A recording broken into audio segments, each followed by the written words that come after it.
Hi ಸ್ನೇಹಿತರೆ, ನಾನು ನಿಮ್ಮ ಗಗನು. ಸೊ ಪ್ರೀವಿಯಸ್ಲಿ ಒಂದು 4-5 ಜನ ಡಿ ಎಮ್ ಮಾಡಿ ನಾನು ಕೇಳಿದರು, ಪ್ರೀವಿಯಸ್ಲಿ ನೀವು ಫಿಲಾಟಲಿ ಪಾಸ್ಪೋರ್ಟ್ ತೊಗೊಂಡ್ರಿ, ಆಮೇಲೆ ಎಲ್ಲೂ ಸ್ಟ್ಯಾಂಪ್ ಮಾಡೋ ವೀಡಿಯೋ ಮಾಡಿ ಹಾಕಿಲ್ಲ, ಯಾವ ಥರ ವರ್ಕ್ ಆಗುತ್ತೆ ಅಂತ. ಸೊ ಅದರ ರಿಲೇಟೆಡ್ ಒಂದು ಕ್ವಿಕ್ಕಾಗಿ ಅಪ್ಡೇಟ್ ಕೊಡೋಣ ಅಂತ. ಸೊ ಈ ಫಿಲಾಟಲಿ ಪಾಸ್ಪೋರ್ಟ್ ನಾನು ತೊಗೊಂಡು 100 ಪ್ಲೇಸಸ್ನು ಎಕ್ಸ್ಪ್ಲೋರ್ ಮಾಡೋಣ ಅಂದ್ಕೊಂಡಾಗ ಸೊ ನಾನು ಬೇಸಿಕಲಿ ಚೆಕ್ ಮಾಡಿದೆ ಎಷ್ಟಕ್ಕೊಂದು ಪ್ಲೇಸ್ ಇದೆ ಅಂತ. ಸೊ ಇದರಲ್ಲಿ ಟೋಟಲಿ ನಿಮ್ಗೆ ಗೊತ್ತಿರೋ ಥರ 100 ಪ್ಲೇಸಸ್ ಇದೆ. ಈ 100 ಪ್ಲೇಸಸಲ್ಲಿ ನನಗೆ ಗೊತ್ತಿರೋ ಪ್ರಕಾರ ನಮ್ಮೂರ್ದು ಒಂದಿತ್ತು. ಅಂದರೆ ಬೇಸಿಕಲಿ ನಾನು ಉತ್ತರ ಕರ್ನಾಟಕದವನು ಆಗಿರೋದ್ರಿಂದ ಸೊ ನಮ್ಮ ಗುಲ್ಬರ್ಗ ಅಂದರೆ ಏನೋ ನಮಗೂ ಒಂದು ಹೆಮ್ಮೆ ಅಥವಾ ಅದೊಂದು ಪ್ರೀತಿ ಇರುತ್ತೆ. ಸೊ ಇದರಲ್ಲಿ ನಾನು ನಮ್ಮ ಗುಲ್ಬರ್ಗ ಹೆಸರು ನೋಡಿದಾಗ like I feel very proud.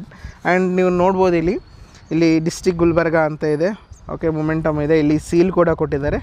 So ನಾವು ನಮ್ಮ ಗುಲ್ಬರ್ಗ ಹೆಡ್ ಆಫೀಸಲ್ಲಿರೋ ಲೈಕ್ ಅಲ್ಲಿ ಹೋಗಿ ಈ ಫಿಲಾಟಲಿ ಪಾಸ್ಪೋರ್ಟ್ ತೊಗೊಂಡು ಅಲ್ಲಿ ಸ್ಟ್ಯಾಂಪ್ ಮಾಡಿಸಿ, ಸೊ ನನ್ನ ಫಸ್ಟ್ ಜರ್ನಿ ಏನಿದೆ, ನನ್ನ ಈ ಕಲೆಕ್ಷನ್ ಆಫ್ ಸ್ಟ್ಯಾಂಪ್ ಜರ್ನಿ ಏನಿದೆ, ಅದು ನಮ್ಮೂರಿಂದನೇ ಸ್ಟಾರ್ಟ್ ಮಾಡೋಣ ಅಂದ್ಕೊಂಡು ನಾನು ಇಷ್ಟು ದಿನ ವೆಯ್ಟ್ ಮಾಡಿದ್ದು. ಸೊ ಇನ್ನೊಂದು 2 ದಿನದಲ್ಲಿ ಗುಲ್ಬರ್ಗ ಹೋಗ್ತಿದ್ದೀನಿ. ಸೊ ಹೋಗಿ ಫಸ್ಟ್ ಸ್ಟ್ಯಾಂಪು ನಮ್ಮೂರಲ್ಲೇ ಸೀಲ್ ಹಾಕಿ ನನ್ನ ಜರ್ನಿನ ಸ್ಟಾರ್ಟ್ ಮಾಡ್ತೀನಿ. ಸೊ ನಿಮ್ಮ ಸಪೋರ್ಟು ಇದೇ ಥರ ನಮ್ಮ ಚಾನಲ್ಗಿರಲಿ. And thank you so much. ನಮಸ್ತೆ.